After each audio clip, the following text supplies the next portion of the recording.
Πενιλόπη, πιάσε εκεί. Πώς τα κόλλησε όταν είναι δίπλα στο άλλο. Ναι, δίπλα στα κόλλησε. Και πώς να Δεν φαίνονται καλά. συναντάει. Στο βίντεο δεν φαίνονται καλά. Σειρά, όλα σειρά. Γι' αυτό βάζω 16 βόλτ εδώ πέρα. Να το. Άμα τα βάλεις παράλληλα θα ήταν ακόμα και καλύτερα. Μέχρι 20 βόλτ, κοίτα δες, και 20 βόλτ. Άμα τα βάλεις Όχι, ποτέ παράλληλα διαφορετικά χρώματα. Ποτέ. Γιατί, Θα καεί το πρώτο.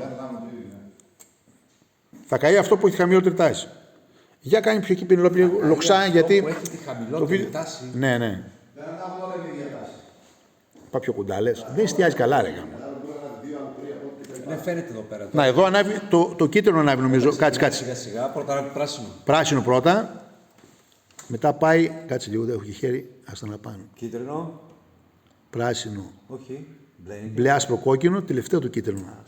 Με το μάτι φαίνεται αλλιώς, παιδιά. Πάμε λίγο λοξά, γιατί τα λεντάκια φωτίζουν μπροστά όλα. Έχουν αυτό το ελάττωμα. Να το βλέπεις τώρα, φαίνεται καλύτερα. Πράσινο πρώτα. Κοίτα. Α, Κοίτα, βλέπεις τώρα πώς φαίνεται. Πράσινο, μπλε, άσπρο, κόκκινο, κίτρινο. Ναι, έχω διαφορετική τεχνάτη. Πάντα από το πλάι φαίνονται καλύτερα τα λεντάκια. Πράσινο Ξέρεις. άνεψε πρώτο. Δεν εστιάζει καλά, ρε γάμο.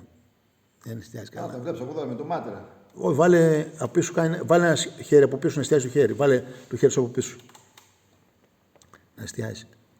Να, τώρα εστιάζει καλύτερα, βλέπεις. Τέλειο. Τα λεντάκια, πριν τα βλέπαμε μπροστά τα λεντάκια, δεν κάνει να τα βλέπεις μπροστά γιατί εστιάζουν. Τελευταίο το κίτρινο. Να το. Από μπροστά πανιάζει. Βλέπεις, πανιάζει. Θολώνει. Τζάμι.